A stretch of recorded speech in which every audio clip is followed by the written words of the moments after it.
Hi friends, எல்லாரும் எப்படி இருக்கீங்க? Welcome to Paramesh kitchen.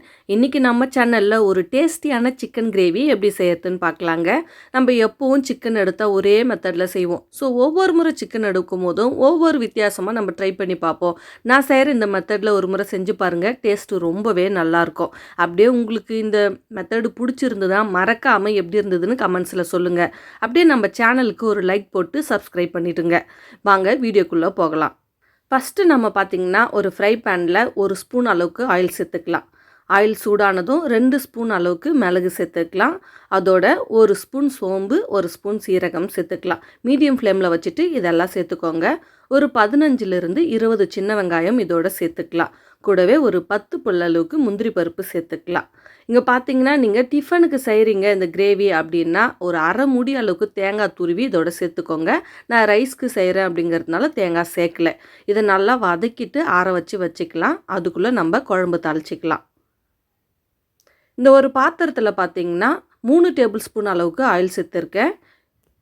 அதோட 2 பட்டை, 4 கிராம்பு, 2 ஏலக்காய், 2 பிரிஞ்சி இலை, அரை ஸ்பூன் சோம்பு சேர்த்து பொரிய விட்டுக்கிறேன். இது கூட பார்த்திங்கன்னா ஒரு 4 பெரிய வெங்காயம் சேர்த்து நல்லா இந்த மாதிரி நீல வாக்கில் கட் பண்ணி சேர்த்து வதக்கிக்கலாம். இதோடவே நம்ம ஒரு 4 பச்சை மிளகாய் இதோட சேர்த்துக்கலாம். நான் முழுசாக சேர்த்துருக்கேன், நீங்கள் கீரி சேர்க்கறதா இருந்தாலும் சேர்த்துக்கோங்க. நல்லா ஃப்ரெஷ்ஷாக உருவின கருவேப்பிலை சேர்த்துட்டு வெங்காயத்தை நல்லா வதக்குங்க. வெங்காயம் எந்த அளவுக்கு வதங்குதோ அந்த அளவுக்கு குழம்பு நம்மளுக்கு ரொம்ப நல்லாயிருக்கும். ஒரு 80% அளவுக்கு வெங்காயம் வதங்கணும். இந்த அளவுக்கு நல்லா வதங்கினதும் நம்ம இது கூட இஞ்சி பூண்டு விழுது சேர்த்துக்கலாம். இஞ்சி பூண்டு விழுது சேர்த்துட்டு அதனோட பச்சை வாசனை போகிற அளவுக்கு நல்லா வதக்கி விட்டுக்கோங்க. இப்போ இந்த அளவுக்கு வதங்கின பிறகு நம்ம 4 பெரிய சைஸ் தக்காளி கட் பண்ணி வச்சுருக்கேன், அதை சேர்த்துக்கலாம். இதோட புதினாவும் கொத்தமல்லியும் கொஞ்சமாக சேர்த்துக்கலாம். புதினா ஆப்ஷனலுங்க, உங்களுக்கு தேவைன்னா சேர்த்துக்கோங்க. ஆனால் டிஃபனுக்கு செய்கிறீங்க அப்படின்னா புதினா கண்டிப்பாக சேருங்க. டேஸ்ட்டு ரொம்ப நல்லாயிருக்கும். அதோட வாசனை நல்ல ஒரு ஃப்ளேவரை கொடுக்கும்.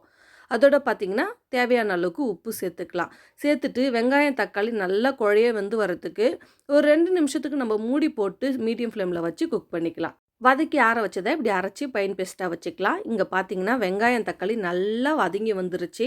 இந்த டைமில் நம்ம சிக்கன் சேர்த்துக்குவோம். நம்ம 1 கிலோ அளவுக்கு சிக்கன் எடுத்துருக்கோம். ஸோ பார்த்திங்கன்னா நம்ம சேர்த்துருக்கிற அளவு எல்லாமே இந்த 1 கிலோ சிக்கனுக்கு தேவையான அளவு தான். நான் சேர்த்துருக்கிற அளவு அப்படியே செஞ்சிங்கன்னா குழம்பு ரொம்ப நல்லாயிருக்கும். இதை நல்லா வதக்கிட்டு ஒரு மூடி போட்டிங்கன்னா நல்லா ஒரு 2 நிமிஷத்தில் இது மாதிரி தண்ணி விட்டு வந்த பிறகு நம்ம அரைச்ச விழுதை இது கூட சேர்த்துக்குப்போம். சேர்த்துட்டு நல்லா மிக்ஸ் பண்ணி விட்டுக்கலாம். இது நல்லா ஒரு 2 நிமிஷத்துக்கு இப்படி கலரி கொடுத்துட்டிங்கன்னா நல்லா போய் மிக்ஸ் ஆகிடும். அதோட இந்த குழம்புக்கு தேவையான மசாலா சேர்த்துக்கலாம். 1/4 ஸ்பூன் அளவுக்கு மஞ்சள் தூள் சேர்த்துக்கலாம். 1 ஸ்பூன் வெறும் மிளகாத்தூள் சேர்த்துக்கலாம். இதோட 2 ஸ்பூன் அளவுக்கு குழம்பு மிளகாத்தூள் சேர்த்துக்கலாம். நான் சேர்த்துருக்கிறது பார்த்திங்கன்னா நல்லா காரசாரமாக, உங்களுக்கு காரம் பிடிக்கல அப்படின்னா கொஞ்சம் கம்மியாக சேர்த்துக்கோங்க.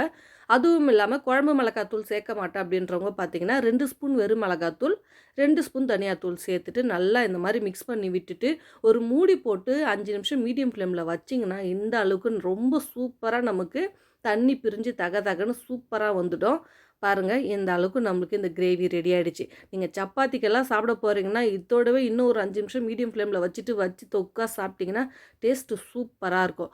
நான் குழம்பு ரைஸுக்கு தான் வைக்க போகிறேன். ஸோ நல்லா இதை மிக்ஸ் பண்ணிவிட்டு இதுக்கு தண்ணி சேர்த்துக்க போகிறோம். நம்ம மிக்சியில் அரைச்சி வச்ச அந்த ஜாரை அலசிட்டு இந்த தண்ணி சேர்த்துக்கலாம். அதோடு இந்த குழம்புக்கு தேவையான அளவுக்கு தண்ணி சேர்த்துக்கோங்க. தண்ணி சேர்த்துட்டு நல்லா ஒரு தடவை கலந்து கொடுத்துட்டு நம்ம மூடி போட்டு ஒரு 5 நிமிஷம் நல்லா கொதிக்க விட்டுருணுங்க. நல்லா கொதி வரணும். கொதி வரும்போது பார்த்திங்கன்னா நல்லா ஒரு ஸ்பூன் அளவுக்கு நம்ம கரம் மசாலா இதோட சேர்த்துக்கலாம். இந்த மாதிரி கொதிக்கும் போது சேர்த்திங்கன்னா வாசம் சூப்பராக இருக்கும். இன்னும் ஒரு 5 நிமிஷம் மூடி போட்டு குக் பண்ணி எடுத்தால் நம்மளுக்கு செம்ம டேஸ்ட்டாக சிக்கன் குழம்பு ரெடி ஆகிடும். சிக்கன் குழம்பு ரொம்ப ரொம்ப சிம்பிள், ரொம்ப ரொம்ப டேஸ்ட்டாக இருக்கும். இந்த மெத்தடில் செஞ்சு பார்த்துட்டு எனக்கு எப்படி இருந்ததுன்னு சொல்லுங்கள். ஃபைனலாக கொஞ்சம் கொத்தமல்லியை தூவி நம்ம இறக்கிடலாம்.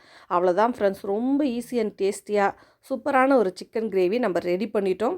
இந்த வீடியோ உங்களுக்கு பிடிச்சிருந்தா நம்ம சேனலை லைக் பண்ணி மறக்காமல் சப்ஸ்கிரைப் பண்ணுங்கள். இந்த குழம்பு எப்படி இருந்தது எனக்கு கமெண்ட்ஸில் சொல்லுங்கள். இன்னொரு வீடியோவில் சந்திக்கலாம். அது வரைக்கும் பாய்.